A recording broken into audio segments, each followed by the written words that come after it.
Good evening and welcome to the Gold Goats and Guns Hour here on YouTube and Periscope. My name is Tom Luongo.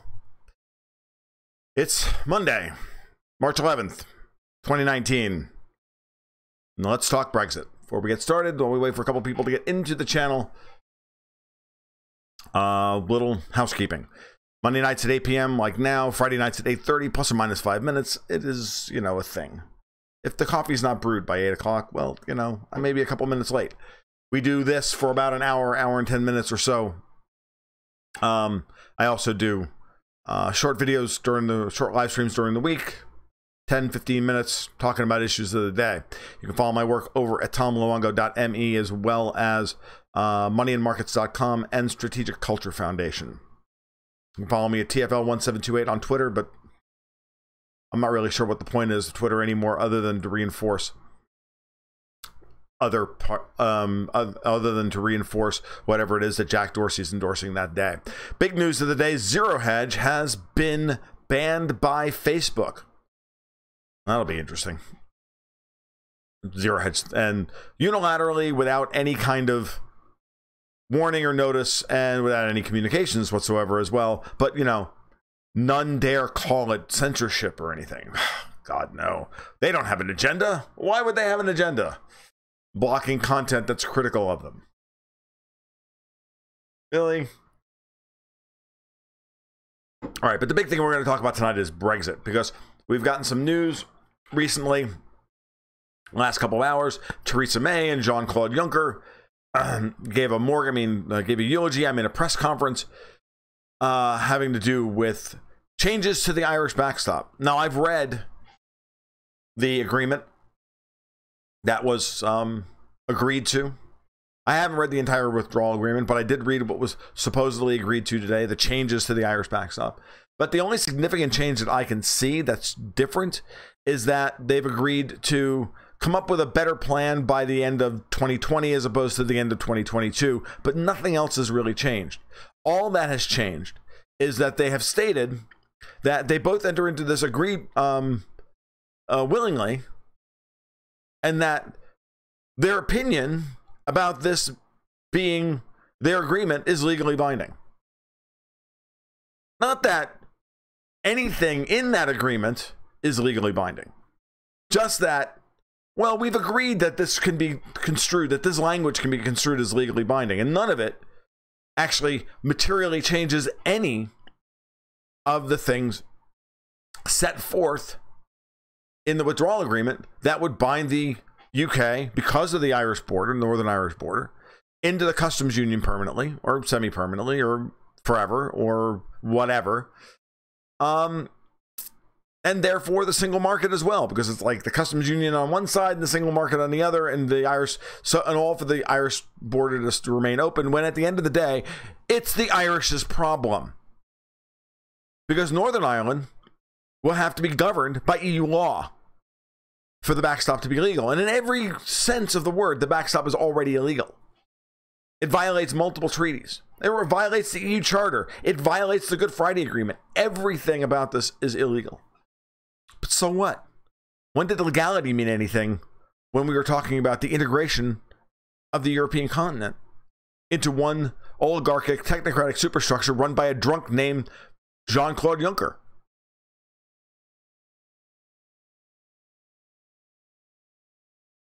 I've discussed in some of my short videos over the last couple over the weekend, one on Friday and one on today, that it's absolutely clear that Theresa May let Angela Merkel write the withdrawal agreement, and that it was May's job to sell this to the British public. Exactly what I said she would be doing back in November. And for a little while, I was somewhat convinced that May was actually trying to play for no deal Brexit. I do not believe that anymore. She is absolutely, and in every way, she is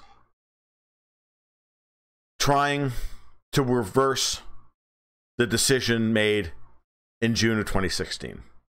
That's it. And it's really, really sad, because the British people, every poll that I've seen, and no matter how many times Remainers try and pull out numbers that show that they actually have a majority at this point? No way. 55% of that I've seen recently in the YouGov, it was either a YouGov or a Commerce poll, 55% of Brits now want to leave without a deal on March 29th, come hell or high water. Less than 1/3 of them want some kind of deal. So it's insane that this is what we're dealing with. When you have 500 Remainer MPs in Parliament and 500 constituencies that voted to leave, and probably that many today that are now a hard leave, when Labour is facing elections in the very near future, regardless of what happens, where they have to defend seats that are hard leave. And I think that's ultimately how things are gonna shake out. I watched a talk by Owen Patterson of the Bruce Group the other day, and I talked about this previously. I'm going to talk about it again because it's important to reiterate this point. And according to his calculations, the first 100 seats that Labour need to win, 73 of them, 73 are hard remain. Or hard leave, I mean. Hard leave. Hard. 65% leave. Which is why, after this was announced, Ken Starmer, the shadow cabinet, the leader of the Labour shadow cabinet, already announced that Labour will be voting against this deal tomorrow.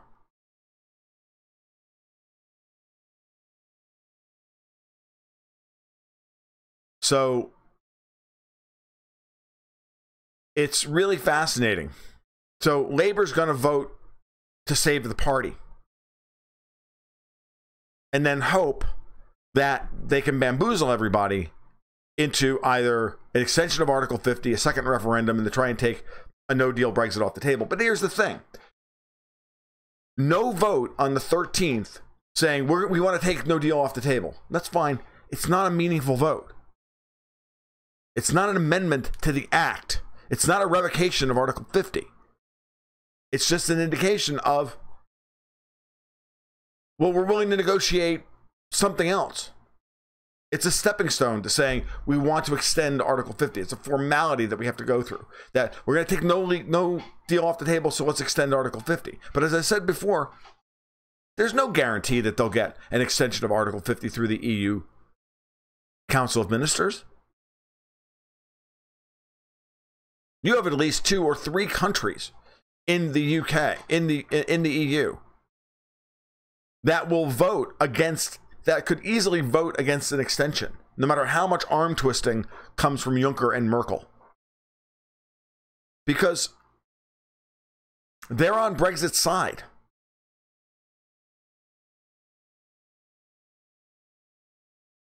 So, how do you square all this? So everybody's going to virtue signal for the rest of the week, but yet the law is right there. And you know that they're desperate now when Juncker and May and Tusk and Philip Hammond and the rest of them are all talking about, well, it's either this deal or no Brexit. Why? Brexit might not happen at all. Why? You can leave on WTO terms. It's happening. It's an act of parliament. It's happening. Like it or not, this is what's happening. What are you going to do? I mean, I love listening to these people talk like they have the ultimate power in the universe and can stop. You know, it's like they know they can stop the clocks if they want to. They can stop the sun rising. We can stop the tide because we're a politician. It doesn't make any sense. And they know this. Because then they're going to have to push through an amendment revoking Article 50, which they can't do in the time frame that they have. Which is why they want to play for an extension. So then they can try and revoke it completely in the interim. And yet there's no political appetite for this amongst the British people. I find it really funny that the Remain crowd keeps saying, people's vote, second referendum, people's vote. Yeah, so what, you can lose worse than you did in 2016 and we'll do it all over again? Or so you can just shank the vote like you did the last time, like you did every other damn time. You were so, these people were so confident they were going to win, they didn't bother to cheat the last time.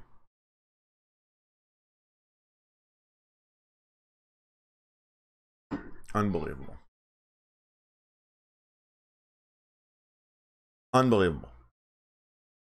So I don't know if this gets better or worse going forward, but it's going to be interesting to play it out. You can tell the ERG group is not going to vote for this. I think the Leave MPs are going to be even more convinced that they need to stay the course, and you're going to have a lot of other MPs are really going to come down to the crunch time as to what they're actually going to do. What they're actually going to do. They don't want to leave the European Union without a deal. They just feel they don't want to leave the European Union. So the only deal that they want is one that leaves them in the European Union without any voting rights. This is how insane they are. Well, they want some version of Mrs. May's deal that doesn't exist. I don't know what they want. I don't know what these Remainers want. Other than, well, can we just cancel it, please? Brexit's a bad idea.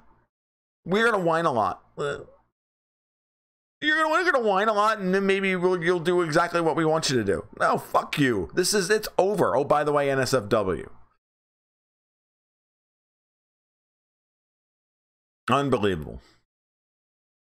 But, I mean, I've been listening to Nigel Farage's radio show, or watching it on YouTube pretty regularly last couple of weeks, try and get a tenor of how things have going. And everybody, and the number of people who are calling in who are, I'm a former Remainer, just freaking leave. These people suck. Nigel, you were right. They're awful. Why would we want to be governed by them? I used to be a Remainer, but I really like the idea of Europe, a united Europe, but the European Union is not it. And every day, and I got to remind you, every day, the economic data comes out of the EU and it gets worse and worse and worse. Every day, Mario Draghi at the ECB is revealed to be a charlatan and a shyster with no weapons in his toolbox. It's a political union without a future. It's a fiscal union without a future. And yet, everybody needs to be tied to it in perpetuity.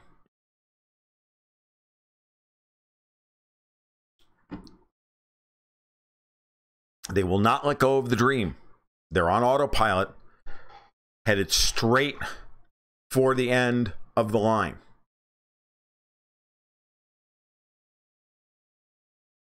And I don't know how this ends, to be honest with you, given the way everybody's acting. It just seems to me like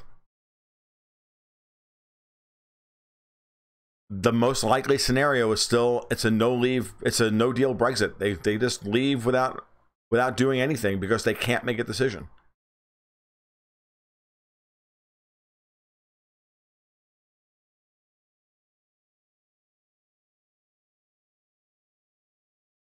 Yeah, I mean, so Pray for Mojo said, everybody's getting a little tired of this now over here. I was surprised to see Irexit leaflet in my door. Last year, that would have been unthinkable. Dragon M reminds us that Switzerland and Norway are fine outside the EU. Notice that nobody has put the Norway option on the table for the UK. Why? Because that would be eminently practical.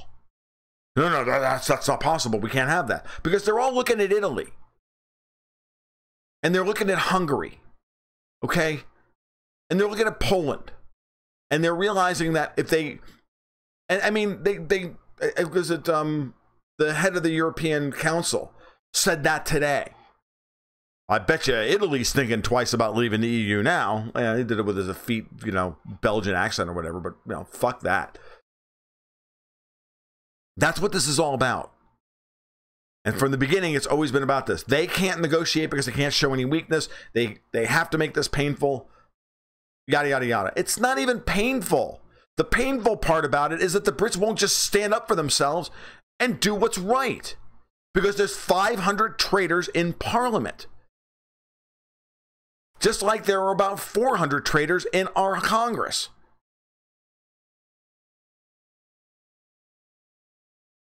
And about 85 traitors in our Senate.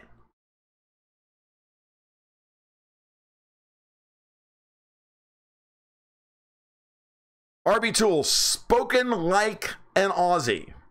Who cares? The UK has been with delusions of as it has been with delusions of grandeur. Give them a taste of British humble pie. That rain-washed island is a hiccup in the course of history.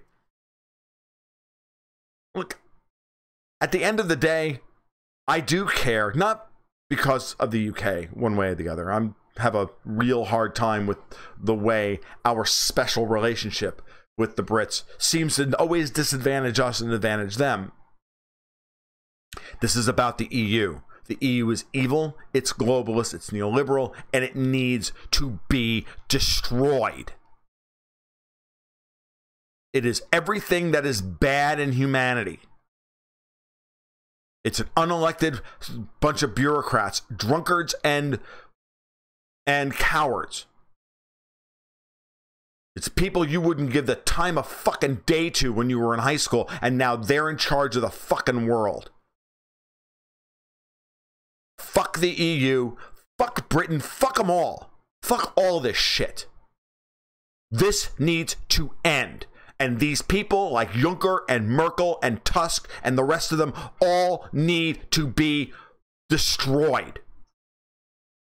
Juncker's gone in 4 months. Who the fuck does he care?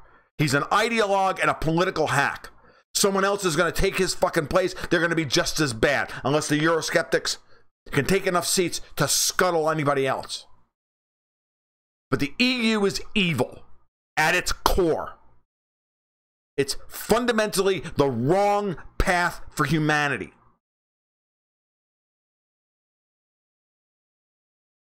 That's why Brexit's important. That's why you should be fighting for it.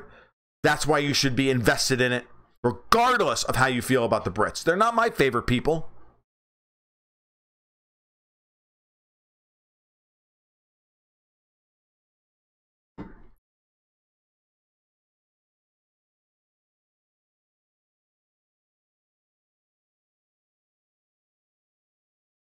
Andreas Walsh, the spirit of that rain-washed island rallied the world. You're goddamn right it did. But now there are a bunch of Windsors and defeatists. No, not the Brits. Parliament. Parliament. Oh, the EU is far worse than the Soviet Union ever was in its construction. In the end, it's going to probably wind up killing more people. It's Parliament that's a bunch of whingers and defeatists. It's the BBC. It's the fucking elites. They're the same goddamn cancerous sons of bitches that exist over here and are destroying the United States. Oh, we're gonna be scared of letting Trump change anything, so we gotta make everything stay the same. Meanwhile, Boeing is putting out planes that fall out of the fucking sky. Because this is what happens when you put unbelievable pressure on economic systems and you cut corners and you issue debt and you have a corrupt society thanks to corrupt money and everything else. Over the course of time, eventually, everything fails. Ayn Rand was right about this. She wasn't right about a lot of things, but she was right about this. Eventually, garbage in equals garbage out. You make important decisions politically and not economically, and you force economic systems to adjust to a bad set of rules, you get bad outcomes. And that's all Britain is, that's all the Leave vote was about. It was about, as Nigel Farage keeps reminding his callers over and over and over again, it's not just about the money. It's not about getting control of the fishing waters. It's not about anything. It's about being an independent country and creating and setting our own laws and being our own people, regardless of anything else. That's what it's about. That's why so many people are at this point willing to go into take the leap into the unknown of a no-deal Brexit.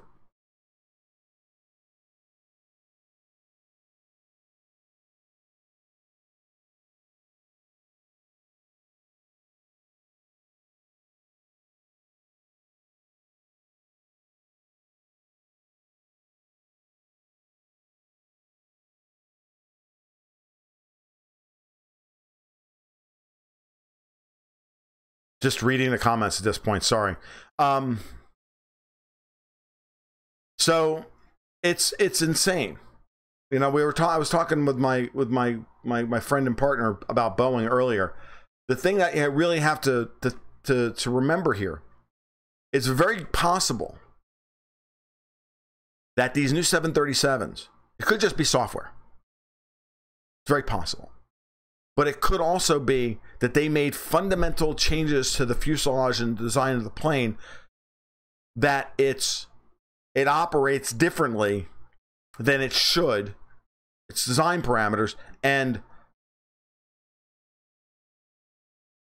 lower, and pilots with lesser training, which is where we saw these planes fall out of the sky. Pilots with lesser training didn't know how to deal with them. Now, a lot of the pilots here in the United States are all ex-military, they're all ex-Air Force. They're all really, really good at what they do. I despise daylight savings too. I don't know why you guys are talking about it. Just do away with it.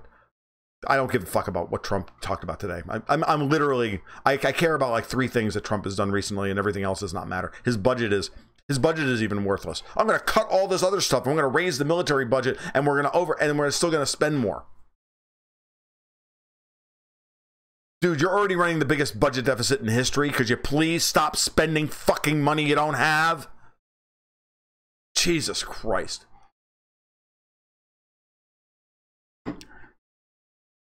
It's always an issue of sovereignty. Boeing is the recipient. Boeing was a military contractor that then eventually created a civilian arm. I mean, you're talking about, it was a state-owned enterprise that then became a private concern. Our entire air industry is based on an outdated hub and spoke model, which has made a business model that's unsustainable because it has to be bailed out every 15 years and given huge amounts of support from the government in the first fucking place.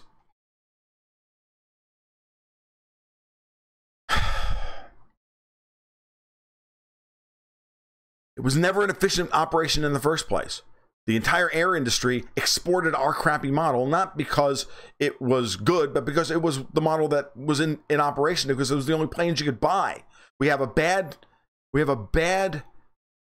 system. Air movement system. The hub and spoke system is terrible. It's inefficient. It's stupid, and it's added tremendous amount of it's made the airline industry nearly unprofitable.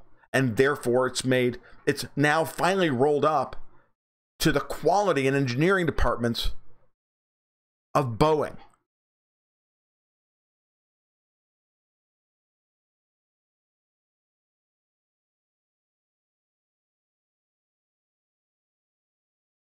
And Lockheed Martin and the rest of them. But it's important about Boeing because Boeing, it makes commercial airliners. The industry is basically 2 parties at this point: Airbus and Boeing. The Russians are trying to get on are starting to move into the commercial airliner space. So, have I heard about Alexandria Ocasio-Cortez being an actress, that she answered a casting call? I did, and I believe it. Well, let's put it this way. I want to believe it. I don't know if I believe it per se, but I'm like, it makes sense. She's so freaking stupid. It's unbelievable. But she's like the perfect casting call. 29 years old, kind of cute. You know, not white. The whole 9 yards. And an ideologue. But it doesn't matter. They're higher than Ethiopia's flight standards north on 60. That's what's important. The United States is saying that the United States flight training standards are far below Canada or some of the others. But they're ahead of Ethiopia. I'm just taking a guess. Okay, I'm not saying that they're not good pilots, but they're not pilots with the same kind of background and training. Okay, one thing to be a good pilot, it's another thing to be a good pilot in a military operation. So you know, seriously, when I think about this stuff, it just makes sense to me that it's now finally, after all this time, rolled up to the engineering departments themselves. Now they have to cut corners. Part of this is to try and lower fuel costs, because there comes a point where it's number of butts in seats to make enough money, or they can either put more butts in seats or they can use less fuel per mile flown. At some point, those numbers don't work, and now they got to start cutting corners somewhere, and they may even make a design decision that's outside of the right, outside of parameters.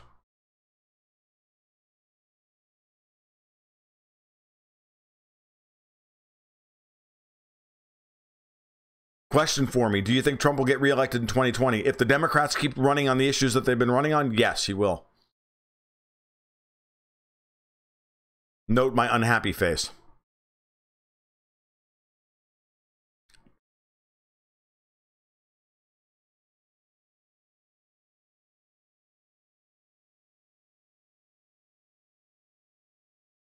I'm not.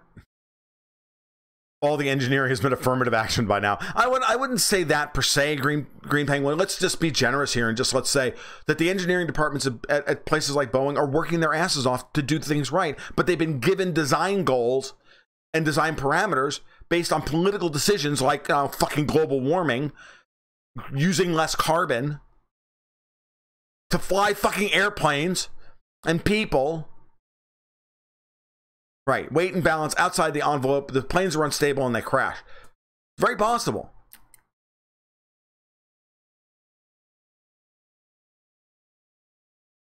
So, I mean, no, I don't even like to go right to the politically charged comment and just say, look, this is what happens when you pressure economic systems to the point beyond their ability to function. So, this is terrible. It just is. All right. No, the super big planes don't make any sense at all unless you've got a bad hub and spoke model like we do. We're trying to move people from Atlanta all the way to LA and back again and all this other stuff. It all kind of came out of flying military routes and the rest of it, not actually for anything else. Pelosi came out to say, I'm not for impeachment because it divides the country and he's just not worth it. Is she still keeping her deal with Trump that you speculated about from a couple of years ago? Maybe. I don't know. I think Pelosi just knows that she can't win if she tries to impeach Trump. That impeachment is never good for the Congress that does it. And she wants to win 2020 at all costs. And that's that. Of course, carbon is plant food. Of course, we need more of it. And of course, the geology of the planet is really good at sequestering the carbon. Carbon is not interesting. Carbon forcing, not interesting. Variations in solar output, not interesting.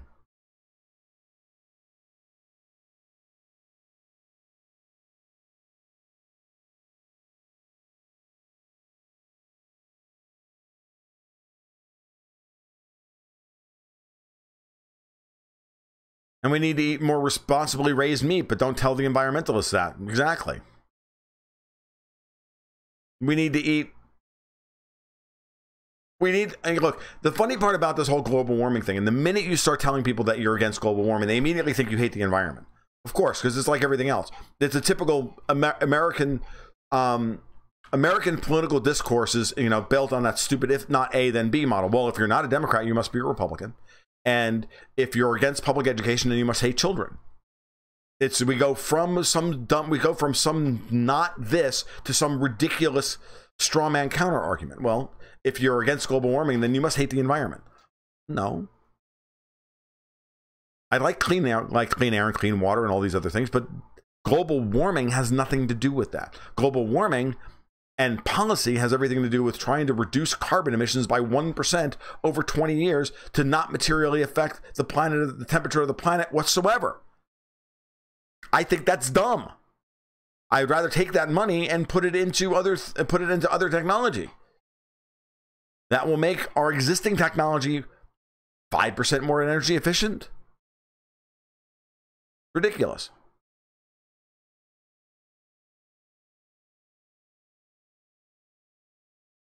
Hey, Black Russian Radio, put a link in the thing, and I will.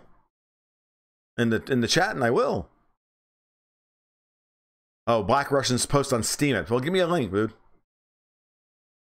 Let's see. So we're now down to opening up questions and all that happy stuff. But seriously, I was watching a great video on global warming this afternoon. Ready for this argument is really simple. You're gonna like this. Guy goes on for 40 minutes to explain all this, but I watched it at 1.5 speed. It took me 25. I'll give it to you in about 2, because I'm good at this stuff. Ready? So when thinking about the heat balance of the planet and the change in climate in the planet, there are 2 factors, broadly speaking. There's the natural variation of the planet and the inputs to the system, i.e. solar geological differences, yada, yada, yada. All that stuff. That's one side of it. And then there's the other side. Everything that's not that is humans, right? So climate change equals natural variation plus human input, human exploitation of resources, right? Really, human unlocking of resources. This is sequestered energy. That's the argument. Okay, well, here's a good one. Ready? You're going to like this.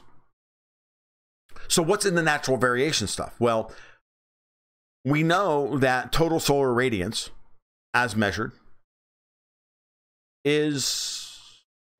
doesn't really vary more than, 0.1, 0.2%. It's very low. Total solar radiance. Total solar radiance, however, only measures a certain fraction of the ultraviolet spectrum. Doesn't measure X-rays, doesn't measure high energy protons, doesn't measure solar wind, doesn't measure coronal mass ejections, doesn't measure anything else. Just doesn't measure microwaves or visible spectrum stuff, microwaves, infrared, any of that stuff. Nope, none of it. Yes, suspicious observers on YouTube. I was watching this afternoon. So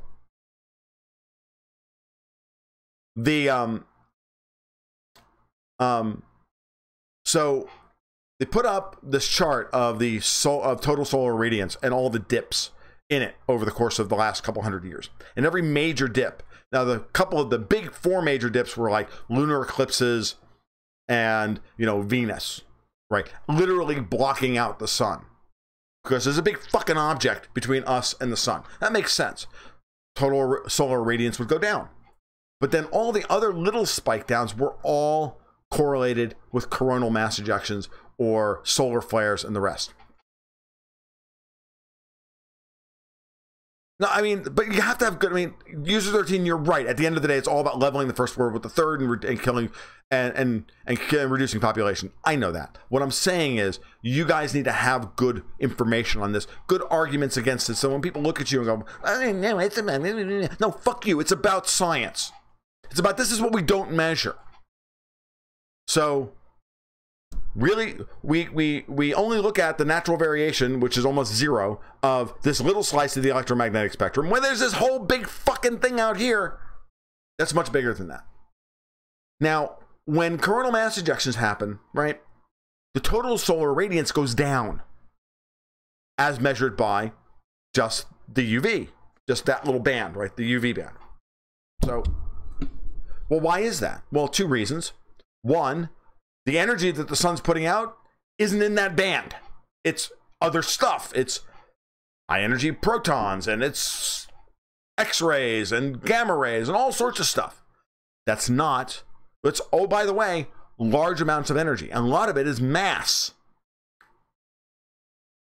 not light. 2 reasons. One, all that energy isn't measured by isn't measured in that band. That's the first one. Second is that there's mass being thrown at the Earth, and that's blocking some of the UV that's coming at us. Dip. Guess what?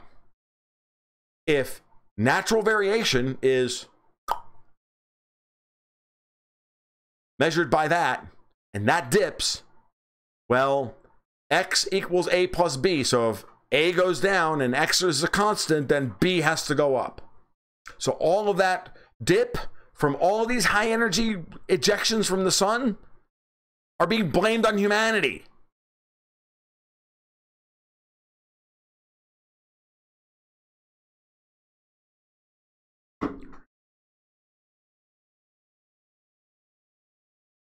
Cube Dog, Angry Tom is best Tom.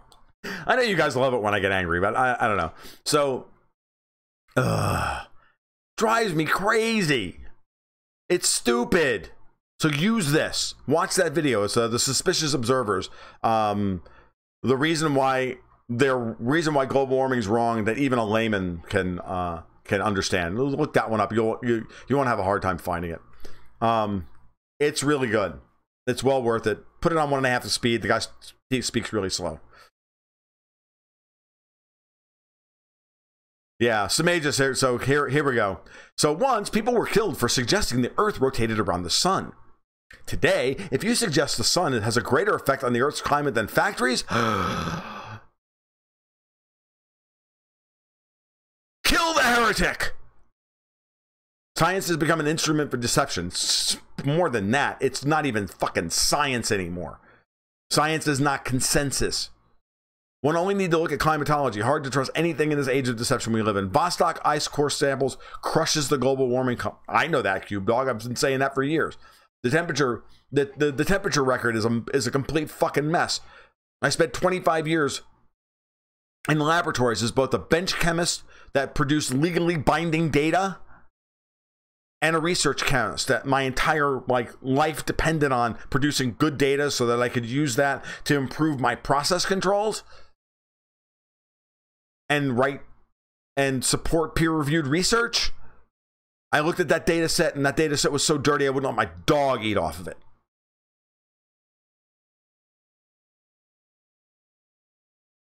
Yeah, and Alex Grant. But hey, if you buy carbon credits, otherwise known as absolutions, you can keep doing what you're doing because you're virtue signaling away your crisis. All you have to do is pay Goldman Sachs a vig for the privilege to buy an absolution from the Pope. I mean, the state.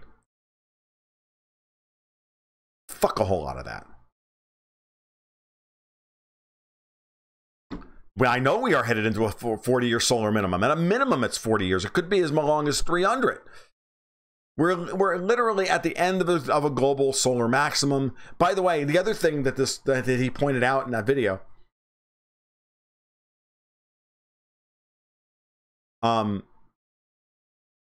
total irradiance variations, slow and gradual. The mixing of the new heat with geologic events and the atmosphere, slow and gradual. Coronal mass ejections have a huge immediate effect on the global electrical circuit and cause immediate effects They cause the freaking jet stream to move. They cause massive winter storms. They cause all sorts of shit. Huge heat waves, all sorts of crap. All due to the fucking sun. You know, that thing that sits out there, that big freaking ball of gas that creates life on this fucking planet, but it has no effect on climate whatsoever. No. Cows farting. When people look at you and they say, no, cows fart too much, you need to be a vegan. I go, fuck a whole lot of you. There's a sun. Go deal with it. Moreover, jackass, I will not feel guilty about breathing, and I will not complain that there's too much heat in my corner of a cold, dark universe trying to actively kill me all the fucking time.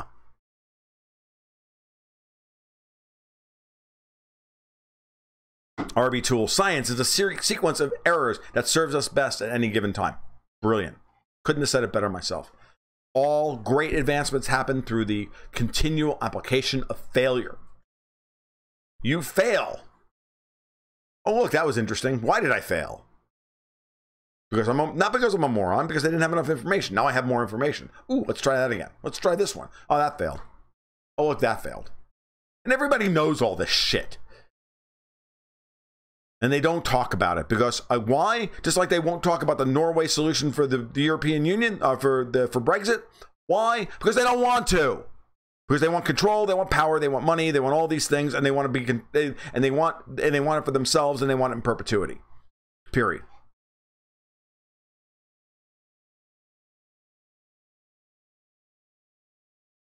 The religion of global warming needs a reformation. It needs a fucking lobotomy, is what it does. Jesus, like tomorrow. Why, Isaac, with the comment of the night? Damn it. I need to move to Central America. Maybe the Bushes are depopulating Central America through caravans to buy it up. Oh, maybe. Who cares about climate change when Bolton is pushing for nuclear war? Well, he's not going to get it. Coronal mass suggestions make typhoons, earthquakes, volcanoes. They move the freaking jet stream. Like, a lot. It's amazing. Vegans are too miserable for me to become one. That's something coming from you, who's one of the most cynical people I know. There are more wildebeest than cows.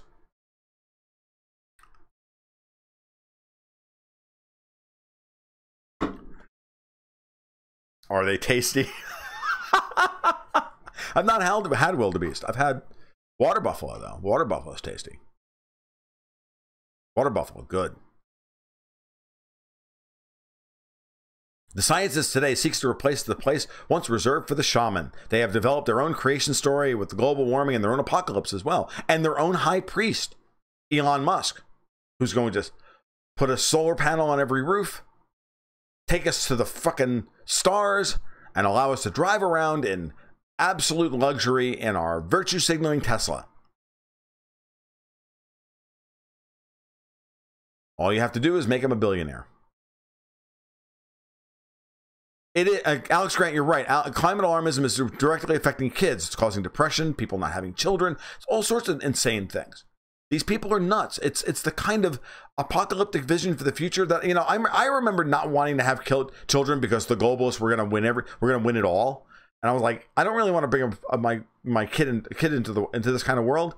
I'm like, then Camille, of course, you know, being very persuasive and in her early 30s was like, but you'll let them win if you do that. We have to have a kid.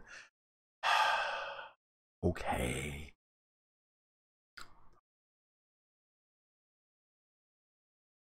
She was right. Now it's happening. Now the other side's doing it. I'm like, oh, please. No, really. Please don't. You're right. It's terrible. Don't have children. Yeah, you're right. Don't. It's a terrible world. Just don't. Sophie, go have 6 kids. You need to have 6. So, yeah, exactly. People for eating tasty animals. PETA, yeah.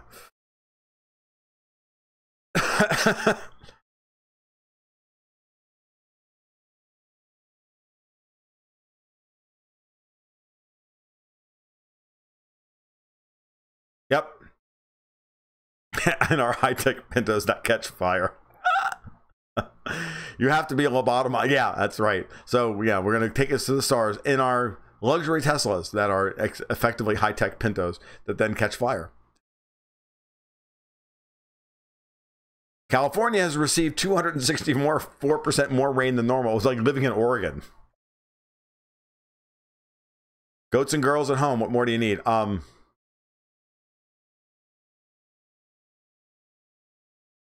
Coffee? Steak?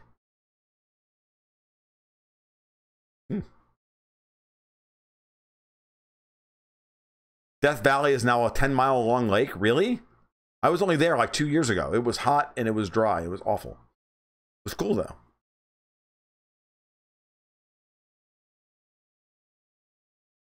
John Jones. I was a PhD student in epigenetics for 4.5 years. Literally a month before I was due to hand in my thesis, my supervisor decided to actually read it. And once he realized it made his prior data look bad, he cut me off, canceled my stipend. I had to get a job at Starbucks at 29. Wow.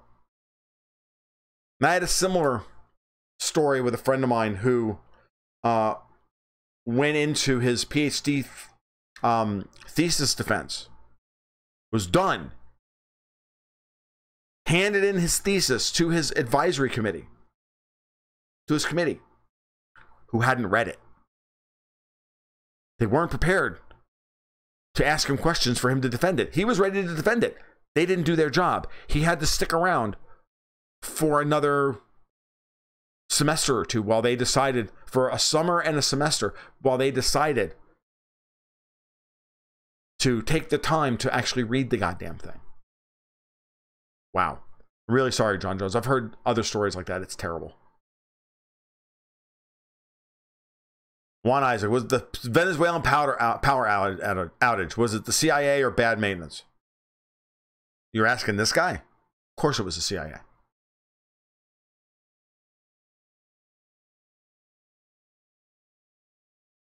Are you kidding? The whole thing was a complete setup.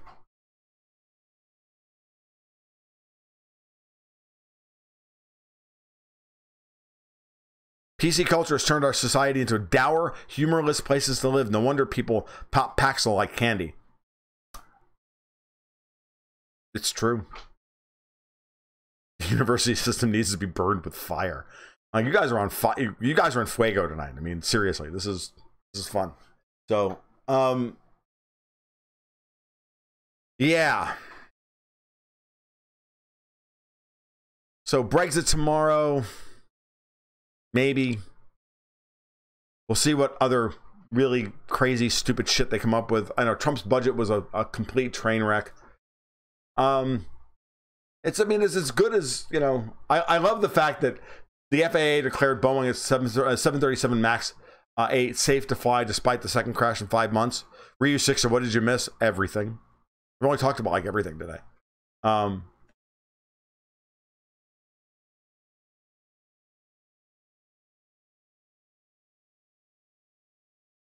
So yeah, I love the fact that I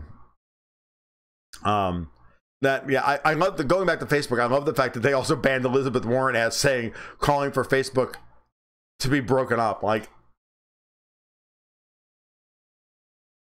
dude, seriously, I mean, what the fuck you doing? Like, it's insane. I mean, I you know, it's at the end of the day, you got to ask yourself, I mean, at what point do you not have a business? So, yeah, but the interesting part about the 737 MAX is that they did. I already kind of covered that, Rusty. The point being is that it could easily be the difference in quality of pilots. Not to say that that pilots in Ethiopia are bad, but they're not trained to the level of being able to deal with emergencies the same way, say, American ex-military pilots are. I mean, let's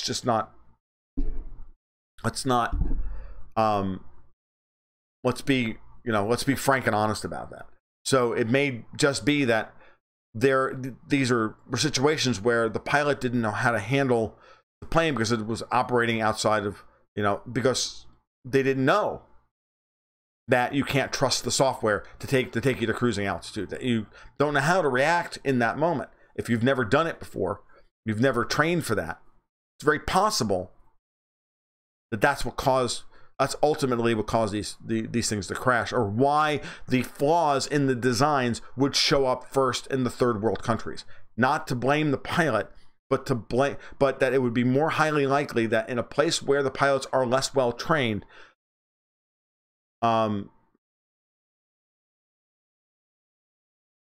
uncovering design flaws is of a higher probability.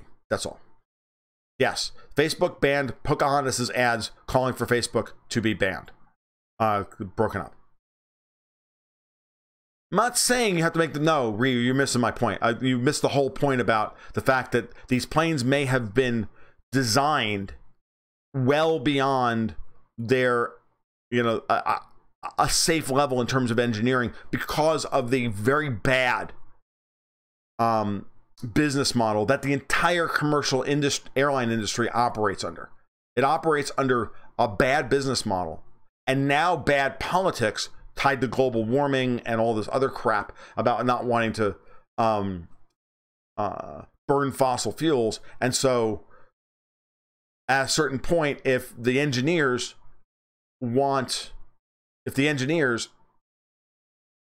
are tasked with the impossible, they eventually give you back something that could fail under, when it's 2% outside of operating tolerances. That's all. Remember in 2008 that GE was about to go bankrupt, and CNBC, owned at the time by GE, would cut off anyone suggesting there should not be a bailout.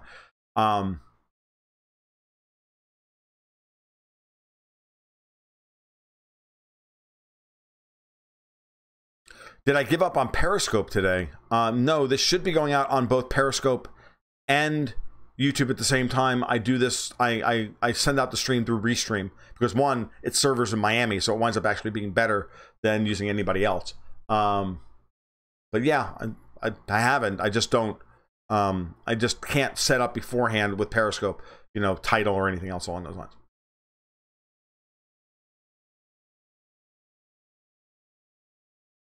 North on 60 reminds us that there is no such thing as an idiot-proof plane. In the end, the pilot has to be able to fly out without all the electronics.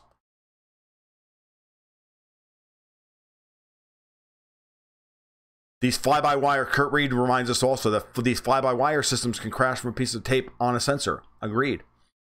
I'm not happy with fly-by-wire either. It should be fly-by-wire with servo backup. What are we looking at? Texas and California. Are they making noise about Texit and Collexit again? That'd be nice. I'm okay with that. Yes, of course AOC is a total knuckle dragging moron.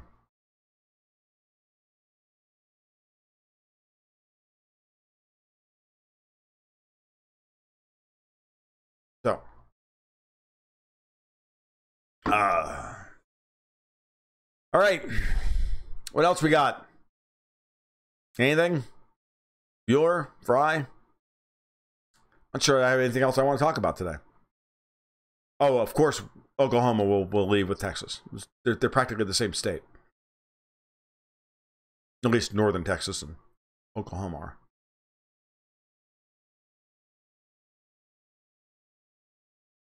When are we going to get flying trains?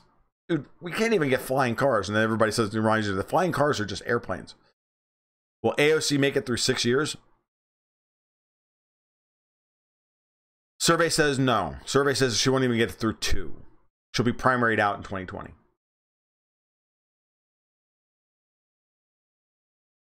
And if she isn't primaried out in 2020, then it'll tell you that the old guard within the Democratic Party has no power anymore.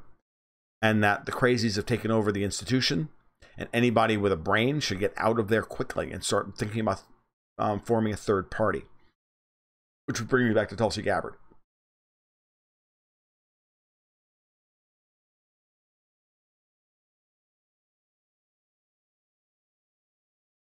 So. All right. Anything else? Bueller Fry? 54 minutes. We're a little early tonight, but I was along the last couple of nights. I hope not, says Cube Dog. She sure has made me laugh a lot. She is entertaining. I will say that.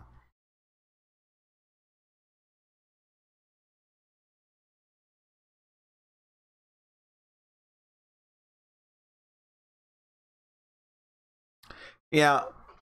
Look, the prevailing thought that she's an actress makes sense to me because no one can be that dumb and actually have run for office. And I mean, seriously. And she just says stuff that she's been told to say, regardless of whether she's an actress or not. She's obviously handled. So even if you aren't sure, but the whole Justice Democrats thing, it's corrupt as all get out. It's all backed by Soros and Steyer and the rest of them. It's terrible. Is Bolton the next to be fired? God, I hope so. I don't see it happening. Not unless he blocks Trump from getting reelected, and at this point he's doing his level best to make sure that Trump doesn't even make it through 2019 without getting lynched or blown up by somebody the next time he leaves the country. I mean, I'm thinking at this point that, the next time he shows up in Germany, that Merkel might just shoot him and put us all out of our fucking misery. Oh, everybody hopes Bolton and Pompeo get fired. That would imply that Trump's in charge of anything. And right now, but the only thing he's in charge of is the clicker. Fox News, the Weather Channel. That's it.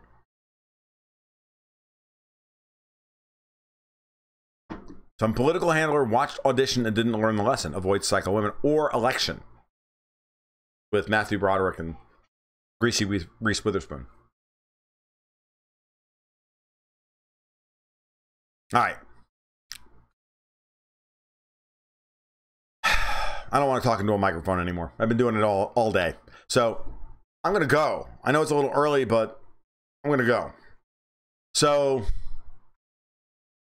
I think this was successful. It was certainly profane. We'll go with that. I'm not sure if it was successful or not, but it was certainly profane. You guys take care. You have a great night. We'll talk soon. I'll be back, I don't know, probably Wednesday morning, maybe. Maybe I'll do something tomorrow. Hold on.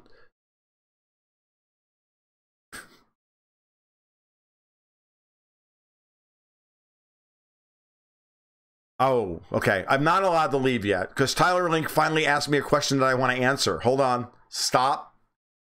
All right. Can you explain how a fiscal union would help the EU?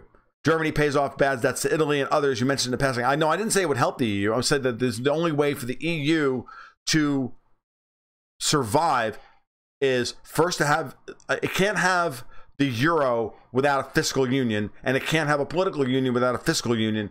It doesn't have any of those things, and therefore the whole thing has to collapse. That's all. I'm not saying it would be good for anybody. Ultimately, everybody would have to agree with it, but they're not. So, it's not going to happen. And they keep trying to backdoor this shit together and cobble it together behind the scenes and bind everybody down in treaties and rules and technocratic gobbledygook.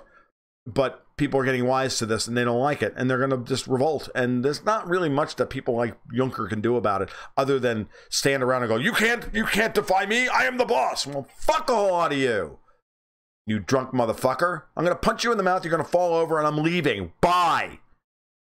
Make me.